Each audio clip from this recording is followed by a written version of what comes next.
Fenrir, wolf soul. The lift was right quiet now, not silent, no, not silent because of that bloody music, that infernal fucking music, bastarding girl from fucking Ipanema, but one note out to save for copyright infringements. Oh, well, suppose in this case, one note out to put you through hell. Or maybe it was because of these cheap bastards who run this podcast. That way they don't have to pay for the fucking song, do they? Silence, well, silence would have been kinder, wouldn't it? Not that, they should be kind in any way. We were going to hell after all, weren't we, eh? But silence would have been, proper nice for proper preparation for hell, like. Silence has dignity. Silence allows the dead, the damned, and the very old to think. Not that Will thinks, he don't, does he? He just sort of reacts. I keep going on about it, but it weren't silence. It were thin, cheerful scrape of infernal music pushed through brass speakers by something that once Joy described and had hated the old total fucking idea. Is this Lucy or Belphastus that were doing this? Will stood beside me, rolling his shoulders and his bloody thick-headed neck. He were proper smiling. I love him, but do you know what? He's proper insane. Probably why I love him, to be honest. So, he said, what do you reckon this is going to be like? Thousands of, demons and monsters to kill. Are they going to try and torture us and shit? And are we going to have to murder them in careful, clever ways? Bless him. I smiled. I watched numbers above door. They weren't numbers now, only marks that looked like a wound counting down. I reckon, I said, that Belphastus thinks he understands you. Will grinned wider. Poor bastard. How does he do that? I know me best and, well, I don't really understand me. He said. My mind flashed. Well, Will, I understand you. Well, no, that's a lie. I don't really understand you at all. The lift descended or peeled or fucking remembered downward or something. Will continued his preparation. He cracked his neck, pulling on his chin left and right, warming up as though he were going to be in a big fight with normal things. It's going to be interesting. What's my hell?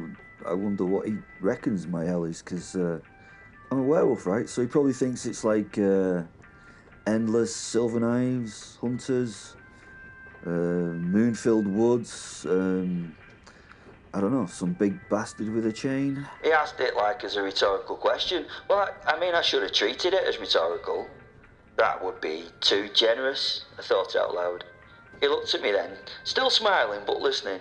Good, he should. There are elves made for flesh, I told him. Old elves, deep elves, places of flame and iron and wet stone, pits where the dead are boiled cleaning themselves, rivers of knives, fields of ashes, cold holes where teeth break from chattering before they're grown back and broken again.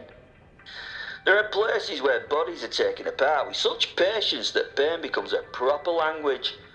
Will's eyes lit up with excitement at these words. They actually lit up.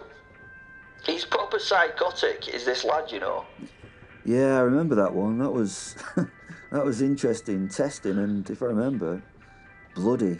He said. Well, to be honest, I'm looking forward to that one again. He said as he interlaced his fingers before cracking his knuckles. Shredding those demons and stuff was incredible good fun. No, I said, that is not your worst hell. He blinked. I turned to him. Your worst hell is just a room. Silence from man. A distinct pause in his preparations as he considered this.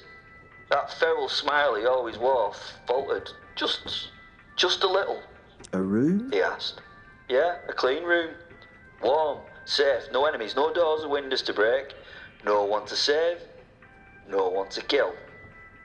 No blood, no hunger, no chase. Well, we've been in that situation before, Will said, smiling. You're right. We have been there before, but what we did was we waited for an opportunity for, something. That was exciting, I told him. From this room, this cell, there are, just no opportunities at all. What? Like no opportunity to escape or something? He asked.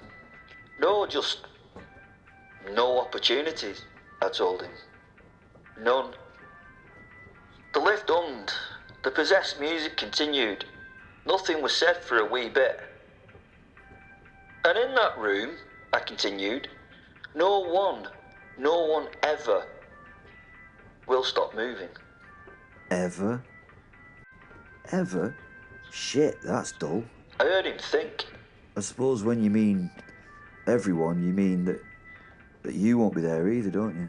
I heard the hollowness in his voice. A moment of fear etched its way onto that man's face. That would make sense if someone was torturing us, you not being with me. His jaw shifted. Yeah, that's hell. He said. That's a really good idea of my hell. It is if you can leave. No, I added. The mark above the door pulsed once. Yeah, shit. Infinite time in my own head. On my own. Shit. Clearly. Without me. Will said nothing. I could read his mind, but his mind could not cope with the idea of me not being in it. So I told him the second hell, mine, to distract him mine would be physical. He turned. Yours? He looked anxious now. I am a soul of sorts. Hell could be, within the realms of possibility. I was showing the man a rare side of me, vulnerability. My hell would be like a field without end, no sky, no stars, only iron underfoot and a sun that never rises but burns all the same. Chains through jaw, hooks through ribs. Every move I make is tearing, every breath fills lungs with hot ash. Will swallowed. Sounds lively. He tried to banter. And before me, I said, ignoring his attempt at humour, all gods who feared me, all sons and daughters of men who prayed that Wolf would stay bound, all dead who whispered me name as the end came to all things. The lift trembled as if in response to my own trembling soul. They won't fight me. No, they won't. Will frowned. What would they do? They would feed me. His face changed, questioning. They would bring me flesh until hunger became obedience, blood until thirst became worship. They would make me monstrous by agreement, not because I chose it, because it were required. I looked at the door and considered it. That's a worse hell, that's a worse chain than iron. Will breathed out slowly. Then because he was Will, because terror reached him differently than other men, he smiled again, smaller this time, sharper. So, psychological for the physical being and physical for the corporeal soul makes kind of sense, I suppose. I shrugged. Wolfy shrug of sorts. Perhaps. And if Belphastus gets it wrong? The lift stopped. The music cut out. A bell rang once, softly, politely. I felt something waiting beyond doors. Not flame, not teeth, not yet. Will leaned forward, almost trembling with delight. Fen? Yeah? Do you think it'll be, worse than both? Doors began to open.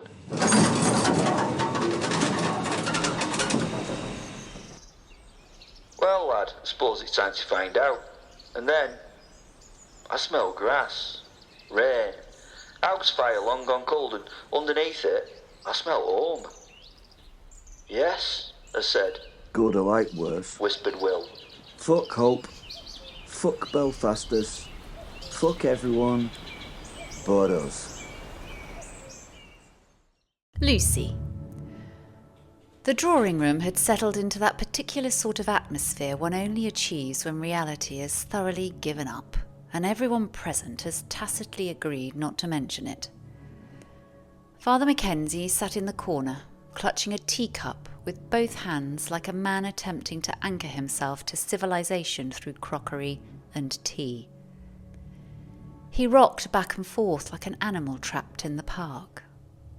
Every now and then he opened his mouth slightly as though preparing to object to all existence, then closing it as he thought better of it. Sensible man. Across from him, Astaroth admired themselves in a small silver-hand mirror with the concentration of an artist correcting a masterpiece. The Duke of Hell was androgynous and beautiful. They spent their time fascinated by changing their appearance every few seconds to something utterly unsettling. In this imagining of themselves, one long claw adjusted the line of glittering lipstick, while the another swirled a drink that smoked gently purple and absolutely violated several laws of chemistry. Father McKenzie was staring at Astaroth. His face was a miasma. Is miasma the correct word? I think so. A miasma of expressions. Astaroth was worth staring at. They really were. It had been a while since I had thought anything of them. That ancient ex-god was an elaborate challenge I should have prepared for before this day. Meanwhile, mild-mannered Freddy Fate poured himself another cup of tea, then broke wind audibly, which broke the moment's abject atmosphere. Not theatrically, not apologetically, just as a natural continuation of the process of being, well, farty Freddy Fate. The sound echoed around the drawing room with ancient and terrible confidence. He nodded once to himself in self-appreciation, opened a fresh packet of custard creams, and carried on munching them. No one commented. One simply does not know enough about fate to risk asking whether that fart had been cosmically significant. Everything he did had to be significant, did it not? He was, well, fate. On the screen, the lift doors opened, and hell. I braced myself for what was coming, closing my eyes in preparation. Even a fool such as Belphastus had to get this choice of hell right at least once, did he not? I opened my eyes. Hell. Well, in this case, hell was beautiful. Snow-tipped mountains rolled beneath a brilliant cloud-free summer sky. Between the pine forest peaks, the trees swayed softly in the warm wind. Birds took flight and alighted. Rivers gleamed silver and were stuffed with salmon. Huge herds of reindeer moved peacefully in the distance beneath sunlight so perfect it looked painted. Wil stared. His terror-filled eyes changed to... Fenrir stared.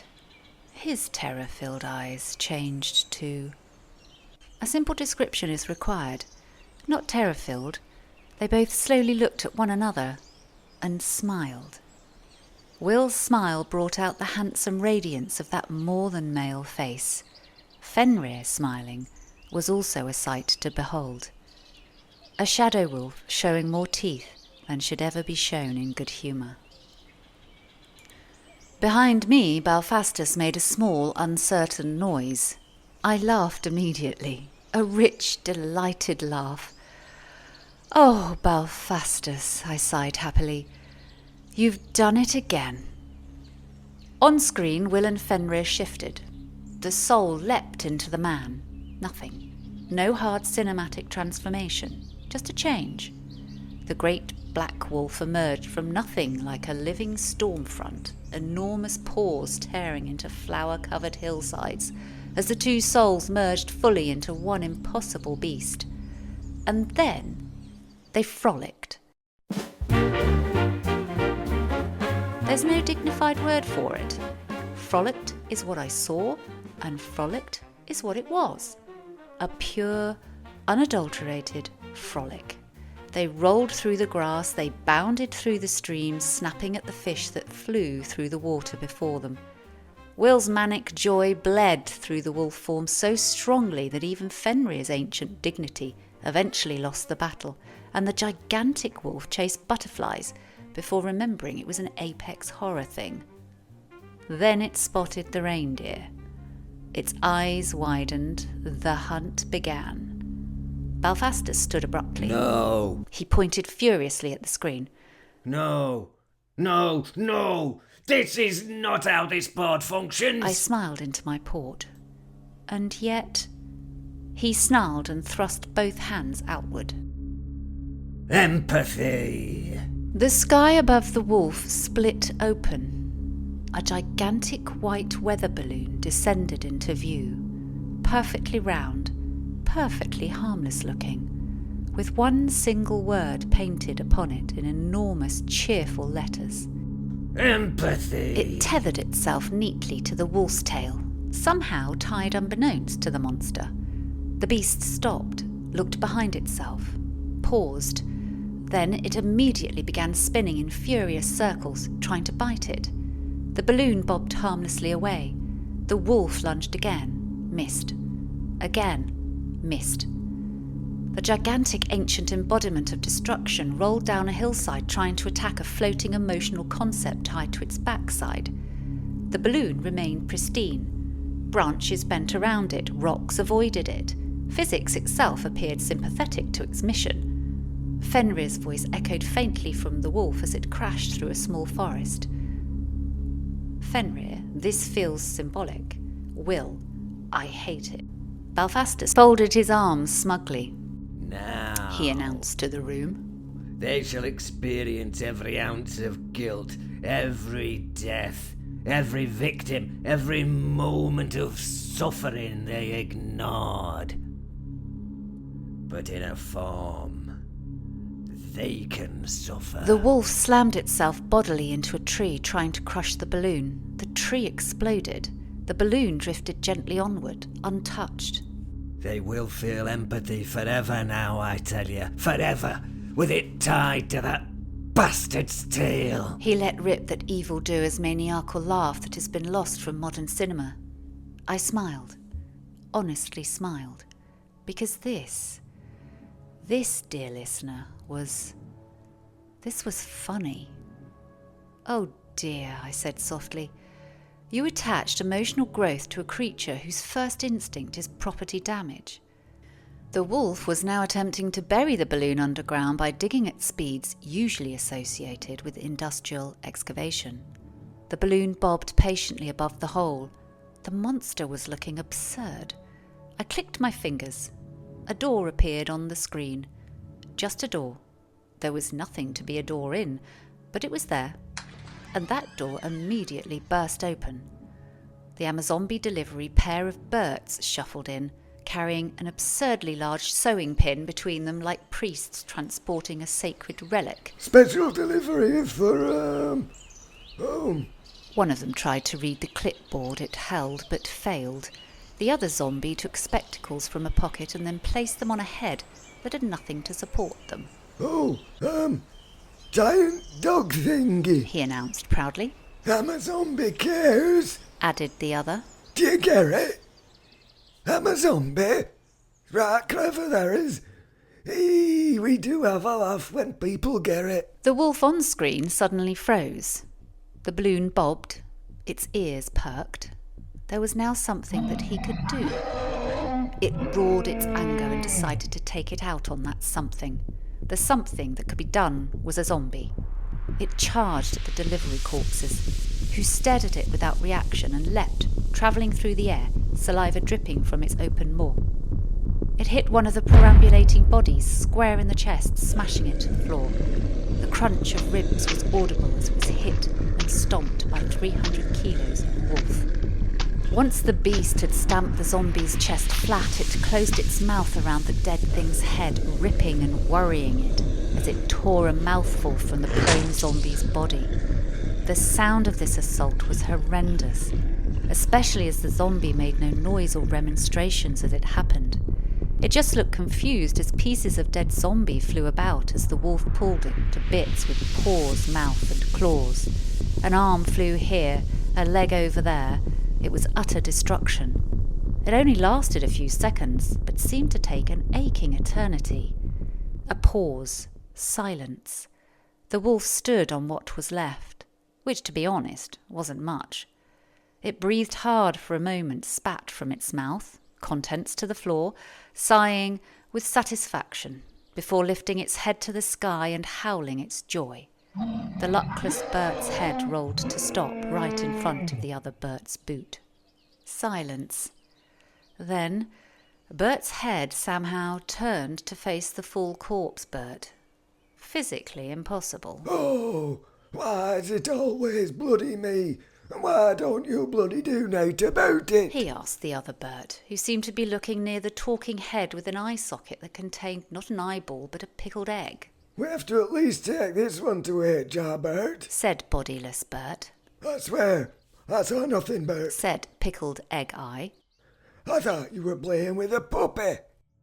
Belphastus laughed, and for the first time Astaroth viewed the screen. Avarice in those pits of eyes. It seems that you are foiled by your own sword, Belphastus announced at me. Our eyes went back to the screen. The wolf snarled and shook the saliva from its mouth as it prepared to spring at the next thing it could destroy. The other Bert. The head on the floor yelled. Bloody stop it, will you? You bloody nutter! The wolf stopped. It jinked its head trying to locate what was talking like a large dog does. I think it was stunned by the fact that the head on the floor was talking. I mean, even I found this somewhat confusing. The stood-up Bert also started to remonstrate. It pointed completely in the wrong direction and started yelling at the wolf that wasn't in front of it. You just bloody stop it, right, will you? You bloody bugger. The wolf was confused as it tried to find what the zombie was shouting about. Yeah, said the head. you bloody bugger. The wolf was confused. It stood there nonplussed. I mean, it is hard to tell when a wolf is nonplussed, but this one was. Bert, Pickleegg, started walking off in the wrong direction. The giant pin pointed before him like a sword. Left a bit. Said just the head Bert. The pin-holding Bert stopped and rotated left. Stop right there. Shouted the head on the floor. Farmer, aye, about 5 feet in front of you. The wolf started to snarl, dropping its head to protect its throat at the pin-wielding zombie walking towards it. It was ready to pounce. Its growl was a warning. Belphastus turned to me, a great example of smugness. Time to admit defeat, Lucifer. You fucking lost this one, you dumb bitch, he exclaimed. Oh dear, that insult was going to cost him. That was going to cost him. Just everything. Forever. The wolf is too stupid. Bert continued towards the murderous wolf and walked past the confused creature and simply popped the balloon. Fate laughed.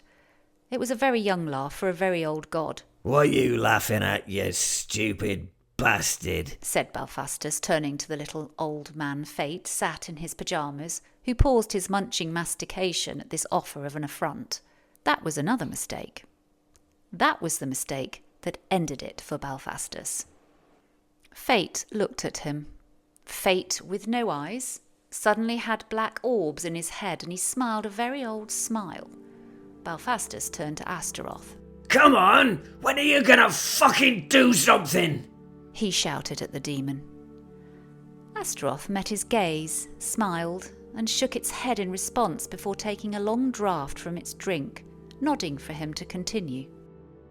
The anger fell away from Belphastus. He lost his confidence and turned to me, pleading. What? Oh, shit. I thought I had you there. You gotta admit it. I nearly fucking had you there. I smiled at him and shook my head. I felt a little sorry for him. He knew it was over for him. He laughed. He hadn't had a chance, really, but in the spirit of the moment, "You were close," I lied. "I mean, what do you expect? I'm the devil. To lie is literally in my job description." Fate behind the man clicked his fingers. Belphastus turned as the bolt on the werecat's gigantic pink kitty carry box popped open. Inside the plastic eyesore was one pissed-off kitty who wanted out. Ah, shit. Belphastus only had time for one shit before he was hit by a black yowling ball of feline fury. Oh, how he screamed as his head and chest became a pink bloody mess, as claws ripped and flenched the flesh from his face. Teeth sharp and designed to lacerate scraped flesh from his face. Werecat's kills were long and enjoyed, but luckily for the others in the room. The werecat's explosive momentum took the now body of Belphastus backwards over the leather sofa, a red rainbow of blood droplets in the air. He was dead before he hit the floor behind the seat. That did not stop the werecat. She took her anger for being held against her will on what was now a corpse. It was difficult to watch. Difficult, yes, but I watched with a bloody joy.